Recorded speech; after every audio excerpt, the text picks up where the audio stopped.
want you to hit me as hard as you can. What up, everybody? This is Megan Garbaio here with the Joe Blow Movie Network, here to bring you another out-of-this-world tribute video.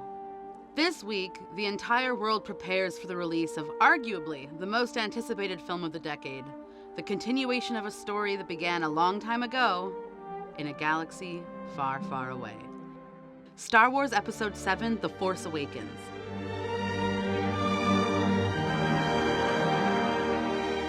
Today we look back at the films that started it all, the original Star Wars trilogy, and in my opinion, the only other Star Wars movies that have ever been made. Welcome to Joe Blow's Star Wars Trilogy Tribute Video. Man, Hollywood pre-Star Wars was a different place. In the 1970s, dark, gritty auteur films dominated theaters, like Taxi Driver, A Clockwork Orange, and The Godfather. I'm gonna make him an offer he can't refuse. Enter George Lucas, a young USC film student raised on serial space operas like Flash Gordon and Buck Rogers.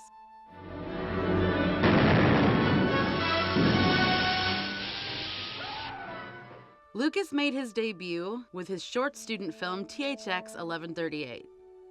His technical skill and storytelling prowess impressed his teachers and fellow students. After directing a feature adaptation of THX, Lucas started his own company, Lucasfilm Limited. His next film, American Graffiti, was a lighthearted comedy produced for under $1 million.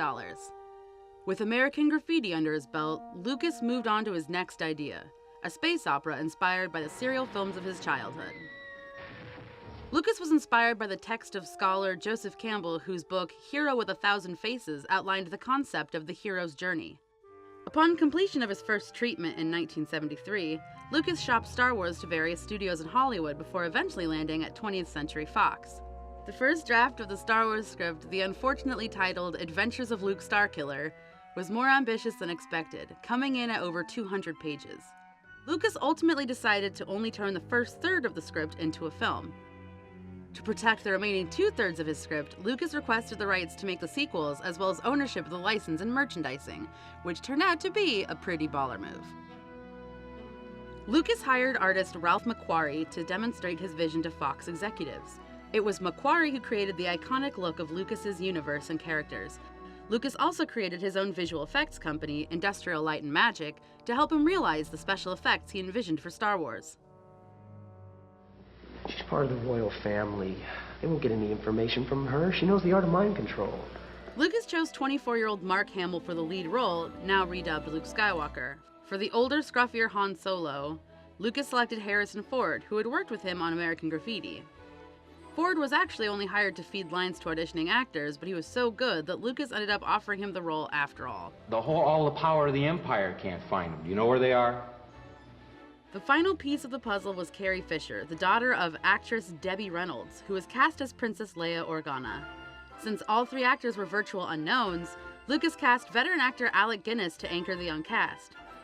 Obi-Wan Kenobi. Obi-Wan. Kenny Baker was cast as droid R2-D2, Anthony Daniels as C-3PO, and Hammer horror actors David Prowse and Peter Cushing as Darth Vader and Grand Moff Tarkin.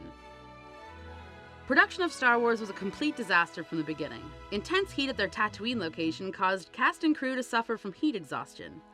Malfunctioning droids, broken equipment, and subpar costumes and makeup were just a few of the issues that plagued the Star Wars set. That old man's mad. You said it, Chewie. With production so far behind schedule, the team at ILM had just 6 months to complete a year's worth of work. Lucas's health declined rapidly during this period, sending him to the emergency room with hypertension and exhaustion. The one bright spot in the entire process was in the creation of the iconic score. John Williams created what is considered to be one of the greatest and most recognizable soundtracks in film history, a soaring symphonic score that went against the electronic disco music of that era. The score was the only element of the film that actually exceeded Lucas's expectations. Star Wars was finally released in just 36 theaters on May 25, 1977, and despite the film's troubled production, it immediately became a cultural phenomenon, with sold-out screenings and lines extending multiple city blocks. On top of the incredible box office bank that George Lucas was making, the merchandising for Star Wars was at a level we had not yet seen. Toys, books, comics, t-shirts, you dream it, they made it. In fact, the initial demand for toys was so great that Kenner Toys was unable to keep up. For Christmas 1977, the company was forced to sell empty boxes as a placeholder, with the promise that actual toys themselves would be available months later. These early bird certificate packages are among the most coveted empty boxes in the history of retail. The revenue from merchandising allowed George Lucas to self-finance the sequel, The Empire Strikes Back, with a budget more than double the size of the original. It would have been easy for Lucas to repeat the formula that worked so well with Star Wars, but instead, working with writer Lawrence Kasdan, Lucas took the film down a darker, much more emotional path. Lucas hired his old USC film professor, Irving Kershner, to direct the film. Empire introduced 3 of my personally most beloved characters in the Star Wars universe. There's Lando Calrissian, played by the dreamy Billy D. Williams, Boba Fett, and Yoda, a puppet operated by Frank Oz. Empire's big secret, that Darth Vader was Luke's father, spoiler alert, was kept hidden from not only the crew, but from the entire cast as well. Only Lucas, Kershner, and the producers knew about the big reveal. There was even a fake page inserted into everyone's script to keep them in the dark. Hamill was told privately just minutes before filming the scene. Empire hit theaters on May 21st, 1980, and surpassed all expectations. Lucas recouped his entire $33 million investment after only a few months, allowing him to hand out $5 million in bonuses to the entire cast and crew. While critics were initially underwhelmed by Empire, over time it's become to be revered not only as the best of the Star Wars films, but one of the best sequels ever made. And then came Return of the Jedi.